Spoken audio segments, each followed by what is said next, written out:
Creating accessible PDF forms. Chapter 2, the Auditory Form. This training video is produced by the Accessibility and Policy Unit of the California Department of Social Services. As discussed in Chapter 1, an essential part of an accessible form is ensuring the auditory portion of the form is accessible. The auditory portion of a form means the elements that will be read aloud to persons who use screen readers or other assistive technologies. Since the auditory form is for persons who are not able to see the visual form, it must include things like instructions, descriptions of visual clues, and information about text located between form fields. The auditory portion of a form consists primarily of information which the form's creator includes in the tooltips. To access the tooltip of a form field, select Tools, then choose Prepare Form. Right-click on the form field and select Properties. Enter text into the tooltip. The tooltip should provide, at minimum, the information needed to answer the question. When a screen reader user is navigating through form fields, they will hear the text inserted into the tooltip, followed by the word Edit. For this form, when a user navigates to the first form field after sitting, they will hear number of hours per day employee spent sitting, Edit, indicating a fillable field requiring input. Ensuring each form field has a tooltip is a basic minimum in ensuring accessibility. Form fields with no tooltip will produce a field descriptions failed accessibility check failure.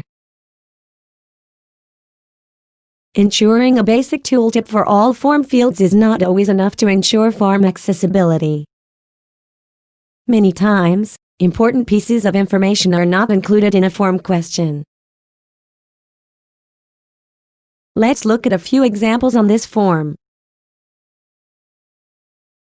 Remember, a screen reader user navigates a form by tabbing from form field to form field, hearing the tooltip for each field. In this form, a user would tab from Supervisor's Class, Edit. 2. Designated under Conflict of Interest Code, checkbox unchecked.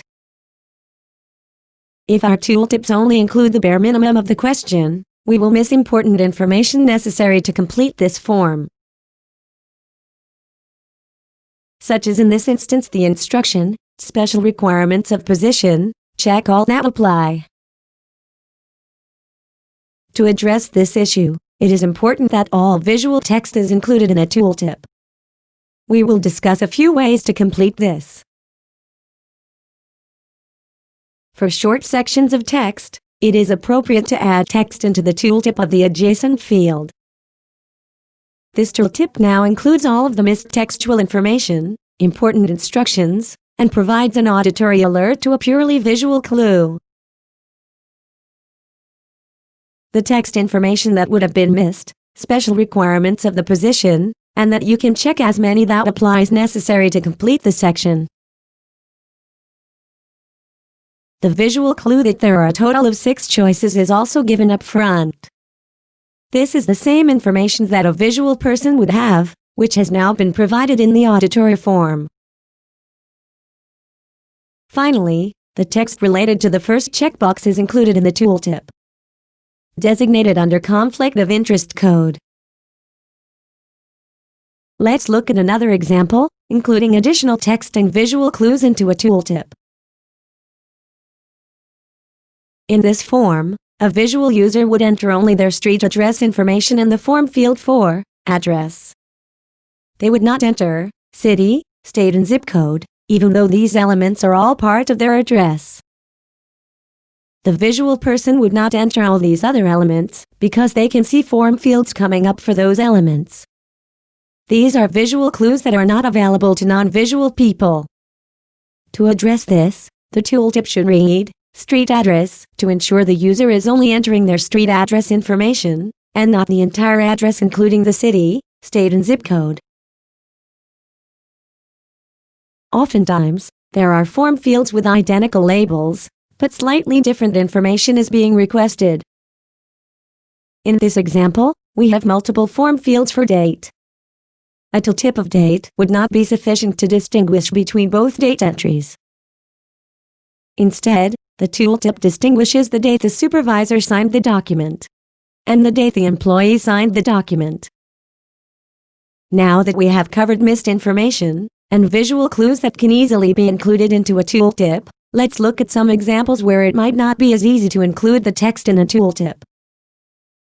This form has a form field at the end of page 3, then a large amount of text on page 4, followed by some additional form fields. If we were navigating in Forms mode and tabbing from form field to form field, we might easily miss all of the important information in section 7. If we can't see the text, we may not know what we are missing. Before we continue, let's review the modes of a screen reader. When a screen reader first opens a PDF form, it is in browse mode. It will read everything on the form from top to bottom, left to right. In browse mode, both the text you can see and the tooltips will be read. Once the user realizes they are in a form, they hit the tab button and this changes the screen reader to Forms mode. In Forms mode, only the tooltips will be read. After supplying the requested information into the form field, the user will hit tab and advance to the next form field. In Forms mode, text that is between fields may therefore be missed. It is easy to go back and forth from Forms mode to browse mode. A simple keystroke of Insert plus spacebar will switch the user between modes. Instructing a screen reader user to switch back to browse mode or exit Forms mode, either wording is correct, will alert them to additional text on the page that would be missed if they remained in Forms mode. Re-entering Forms mode is as easy as hitting the tab button once more, or Insert plus spacebar again. Ensuring users of screen readers do not miss any important text between form fields can be accomplished one of two ways. The first is to add some text, like return to browse mode to the end of the tooltip which is prior to the text. In this example, the tooltip is supervisor's phone number. Return to browse mode. Another way to instruct someone to exit Forms mode is through the use of a read-only form field. First, select Prepare Form from the Acrobat tools. Then select the New Text field. Insert the New Text field box between the final form field and the text. Provide instruction in the tooltip. In this instance, the tooltip reads, return to browse mode to hear instructions. Check Read Only and then close. Read-only form fields are invisible when you leave Prepare Form. It is up to you, as the form's creator, to decide if you will add extra text to tooltips, include instructions like return to browse mode, or create a read-only text field.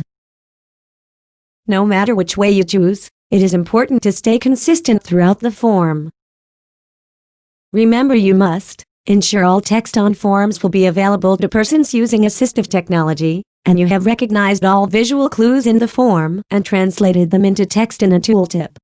You must put as much effort into creating an accessible audio form as you always have in making visual forms. The only way to check the effectiveness of the auditory form is by using a screen reader and listening to the form. While listening, ask yourself, if I could not see this form, could I successfully fill it out from what I am hearing? If you do not yet have a screen reader installed on your computer, please contact the support desk and request one to be installed. NVD is an open-source, free screen reader that is used by many people in CDSS. Ensuring the auditory form is accessible enables a screen reader user to accurately complete a form. Without tooltips, a screen reader user would only hear edit each time they encounter a form field, making it extremely difficult to fill in the form. Ensuring all form content is included in the auditory form increases the user's experience and decreases the chance of important content being missed. For more information about this topic, or any of the topics in our series, contact the Accessibility and Policy Unit at accessibilitypolicyunit@dss.ca.gov.